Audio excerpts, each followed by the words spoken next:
porque nós somos gratos ao Senhor pelo que o Senhor faz conosco. Amém.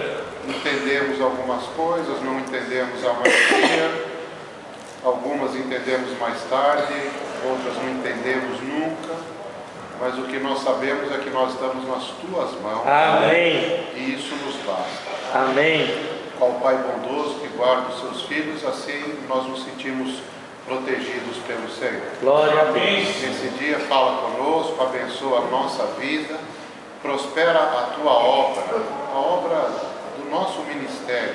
Amém. Através dessa palavra e desse culto que o Senhor nos deu hoje. Amém. Pai, misericórdia e amor, em nome de Jesus. Amém. Amém. Meus irmãos, eu queria ler um texto aqui em Gênesis 2, 7. A palavra diz assim. Gênesis é fácil, né? Fácil. Dura é quando o pregador fala assim, abre Obadias, né? Ô, meu amigo, aí dá uma vontade repentina de beber água, né, irmão? Obadias muitas vezes não vem à igreja, né? Costuma faltar muito, né? Gênesis 2,7 fala assim: E formou o Senhor Deus o homem do pó da terra e soprou em seus narizes o fôlego da vida, e o homem foi feito alma vivente. Aqui, meus irmãos, me parece que há duas figuras, né, duas entidades, né, vamos dizer, que a palavra, sobre as quais a palavra fala, evidentemente, repetidas vezes. Lá em 1 aos Tessalonicenses, capítulo 5, a palavra diz que nós devemos nos manter irrepreensíveis, tanto alma como espírito e corpo. Fala em 1 aos Tessalonicenses. Então nós temos três partes: alma, espírito e corpo. Me parece, pela palavra, que quando o Senhor soprou o fôlego de vida, esse é o espírito que há no homem. De onde, meus irmãos, ele pode ter tirado esse espírito? Senão do seu próprio espírito.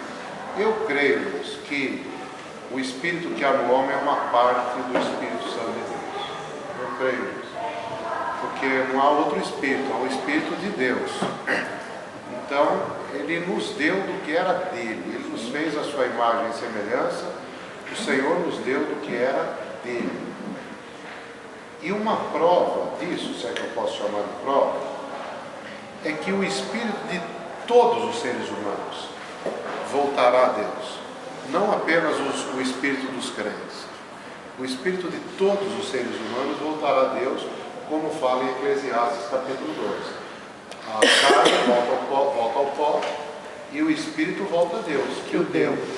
Quer dizer, o Senhor deu daquilo que era dele e recolheu o que é dele. Mas aqui, meus irmãos, é interessante, porque quando ele deu o espírito, o homem foi feito alma. Então me dá a impressão, também não quero, né, meus irmãos, ter isso aqui como uma palavra definitiva, eu faço uma ideia, né, mas eu tenho a impressão que o homem foi feito e o Senhor colocou dentro dele depois o espírito e colocou a alma. O homem foi feito alma vivente. A diferença entre espírito e alma é que o espírito volta para Deus que deu. O espírito é parte de Deus. A alma, meus irmãos, vamos dizer, seria aquilo que Deus gostaria que fosse no homem o companheiro inseparável do Espírito de Deus. É a parte espiritual do homem que se chama alma, que é do homem, porque o Espírito é de Deus, volta para Deus. Agora, sobre a alma, meus irmãos, nós temos uma escolha. A carne volta para o pó como era, o Espírito volta para Deus que o deu. E a alma? O que nós faz agora? E agora, o que nós faz? Então a alma, meus irmãos, é a parte espiritual do homem sobre a qual existe uma responsabilidade de destino. Mas, lá em Hebreus, no capítulo 4, a palavra diz assim: a palavra de Deus é viva e eficaz e mais penetrante do que espada alguma de dois fios e penetra até a divisão da alma e do espírito. Ora, meus irmãos, eu sempre tenho isso na minha cabeça. Se a palavra de Deus, ela penetra e faz separação, isso significa que antes de fazer separação, a alma e o espírito devem estar juntos. Por que eu penso isso? Porque o destino da nossa alma depende da salvação. Mas a palavra fala que as crianças, sendo pecadoras, elas têm direito no reino do Senhor. Não lhes é imputado o pecado e não lhes é imputada a consciência do pecado antes de uma determinada idade.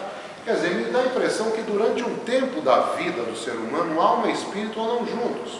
Até que um dia a palavra faz uma divisão e a pessoa passa a ser responsável pela sua alma. Porque não mais ela será carreada automaticamente para o céu junto com o Espírito. Porque o Espírito volta para Deus. Está um do lado no outro, vamos junto, né? Gruda aqui que nós vamos junto. Mas a palavra de Deus vem, separa e mostra, né? O Espírito de Deus, ele mostra que o homem, como fala em João 14, mostra do juiz da justiça, lá convence do pecado, da justiça e do juízo. Do pecado, da justiça e do juízo. Mas a criança não é imputado esse fardo, apenas para os que já não são mais crianças. O que eu quero dizer com isso, irmãos, é que a alma sendo do homem, e ela tendo estado atrelada ao Espírito de Deus durante um tempo, é natural que quando ela se afaste, ela sinta falta, saudade. Eu ando aqui sempre com o pastor Romério. O pastor Romério vai lá para São Gotardo, sinto saudade dele. Quero que ele volte. Então, meus irmãos, nós temos uma coisa impressionante dentro de nós, que é uma noção que eu diria clara, todo ser humano, sobre qual é a direção que deve ser seguida. O ser humano, ele conhece a obra de Deus. Há dentro do homem alguma coisa que é de Deus. Não foi o diabo que colocou o fôlego de vida no homem. Foi o Senhor. Amém. O fôlego de vida que o macumbeiro tem, que o traficante tem, o fôlego é de Deus. Então, o ser humano sabe que durante um tempo ele andou junto com Deus. E a palavra de Deus diz, Isaías 51:1, fala assim: da rocha de onde nós fomos cortados. Quer dizer, eu creio, meus irmãos, a impressão que dá, se nós consideramos que a rocha é Cristo. Se nós fomos cortados, um dia nós fomos um só com Cristo. Mas o pecado, meus irmãos, ele serviu como uma, não sei como é que chama aquele aparelho que corta pedra. Buril, é buril aquele negócio? Não, buril só, como é que chama? Porque ninguém entende aí. Faz paralelepípedo, que corta direitinho, mas tem um instrumento que corta pedra. Nós fomos cortados por esse instrumento aí.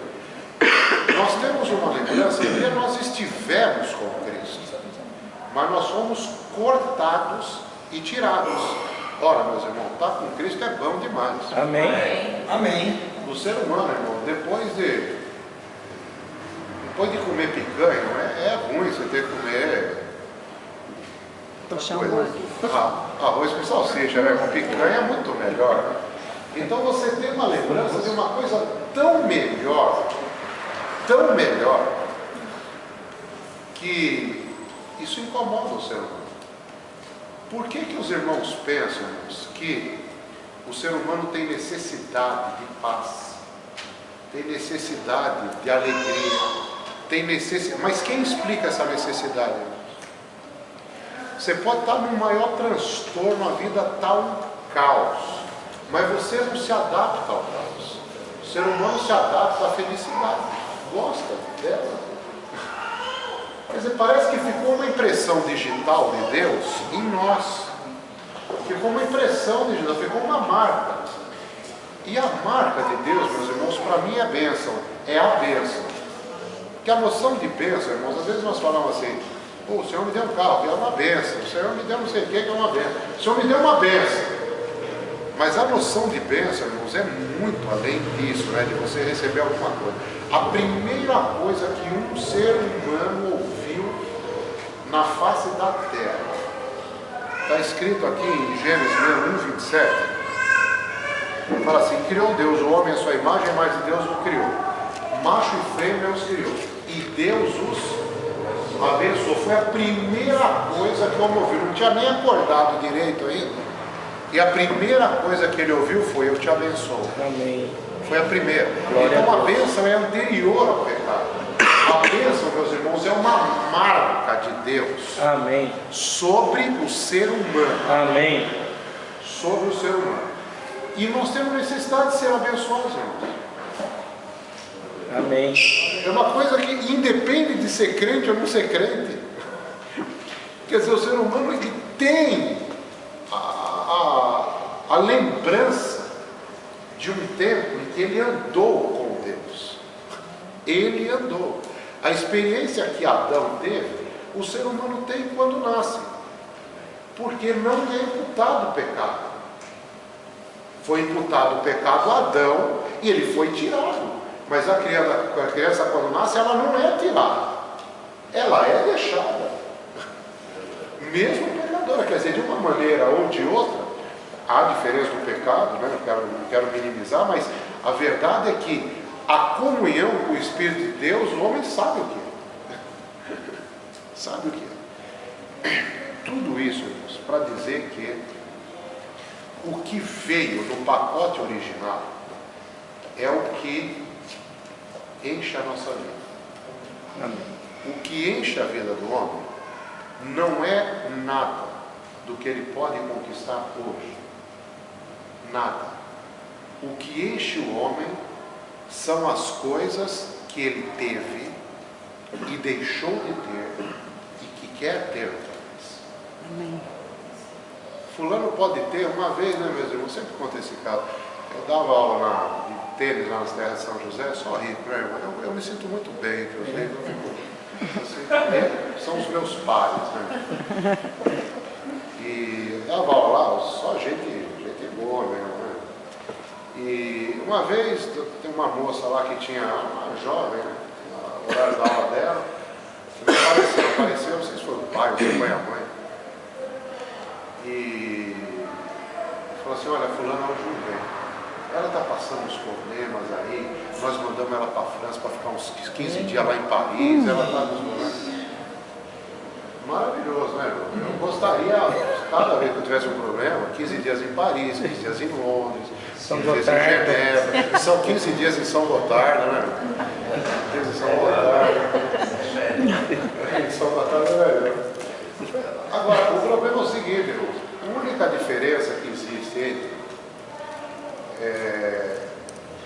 as terras de São José, Itu e Paris, é que em Paris o problema dela fala francês. Isso é um problema. E aqui é um problema, não é um problema. É a única diferença. Mas o problema está no coração igual, não muda nada. Não existe nenhuma solução que satisfaça o ser humano. Fulano, eu quero casar, pode casar, não vai resolver seu problema. Eu preciso ganhar tanto dinheiro, você vai ganhar o dobro. Não, isso não faz parte do pacote que foi dado no começo. E o que nós precisamos é do pacote do começo. Agora, no pacote, esse é um culto de casal, né? É bom nunca perder de vista. Começa a devanear por aí, a devagar. Mas é que no pacote original estava o casamento. No pacote original estava o casamento. O homem acordou da cirurgia, a mulher estava lá.